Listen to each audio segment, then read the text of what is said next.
Assalamualaikum warahmatullahi wabarakatuh. Allahumma aftah alaina hikmataka wa anshur alaina min qada'ini rahmatika ya arhamar rahimin. Baik, hari ini kita nak sembang-sembang sikit berkaitan dengan berkisar berkenaan dengan jurutera elektrik juga. Di mana bila kita sebagai jurutera ya, kita kena carry beberapa behavior ataupun tingkah laku ataupun yang dipanggil kata tata cara sebagai seorang yang profesional untuk handle baik masalah electrical system tu sendiri maupun berkenaan dengan yang lain seperti pengurusan lah. Sebab bila kita menjadi seorang jurutera, kita pasti akan berdepan dengan pelbagai masalah selain daripada teknikal.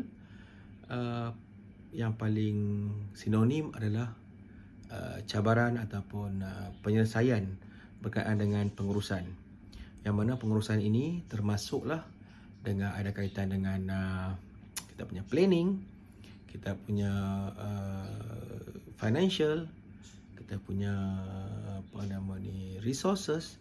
So banyak lagi, tapi kita ambil yang tu dulu. So masalah teknikal normally kita sudah belajar dekat universiti. Dari segi theoretically-nya kita faham macam mana equipment tu behavior dia, dan sekiranya dia ada masalah dan kita cuba troubleshoot lah, insyaAllah. Alright, saya nak membawa kesinambungan sikit daripada video lepas berkenaan dengan sistem tu. So bila kita mempunyai sistem, so indirectly kita kena respect that particular system. Same goes dengan electrical system.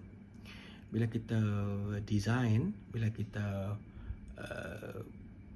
buat projek ataupun melaksanakan kerja-kerja electrical tu, kita kena respect sistem dia. Bila kita respect ni, dalam respect ni juga suka saya nak share ada berlaku dan dipraktiskan.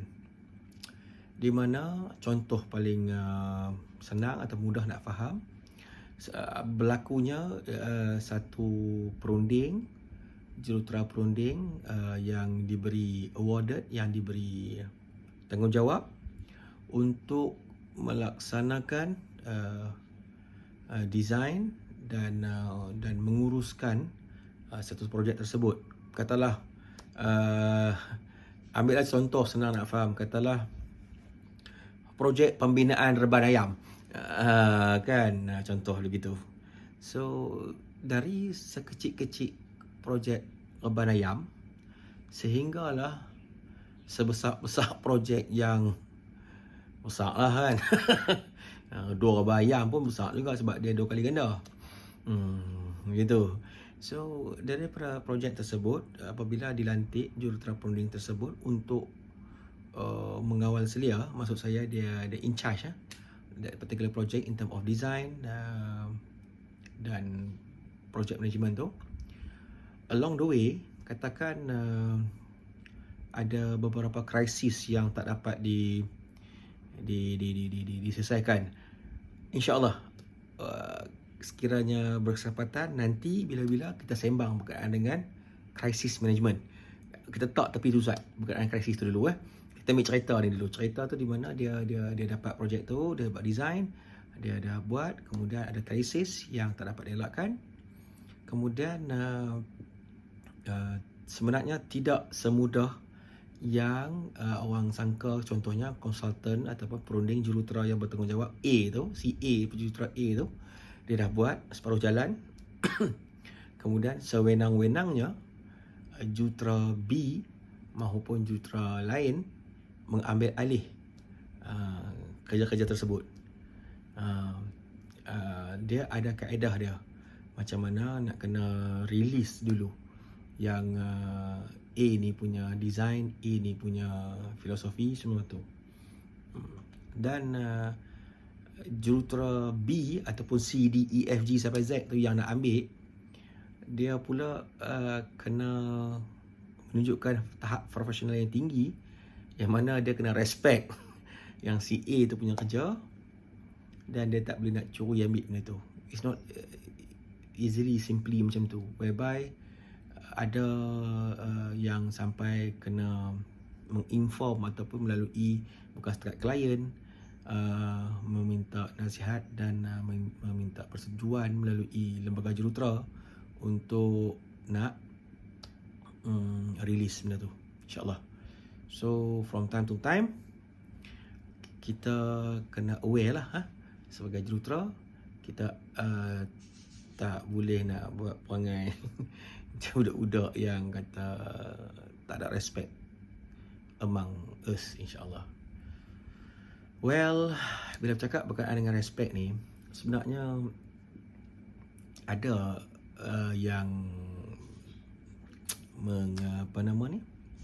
mengambil berat benda ni, di mana pegangannya adalah respect ni have to be earned. Dia nak kena struggle, nak kena percari, nak kena menagih respect.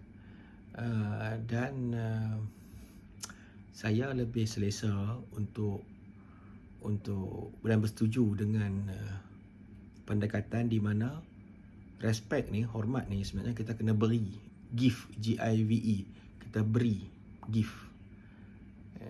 Tak perlu nak menagih, tak perlu nak menuntut ataupun nak apa-apalah.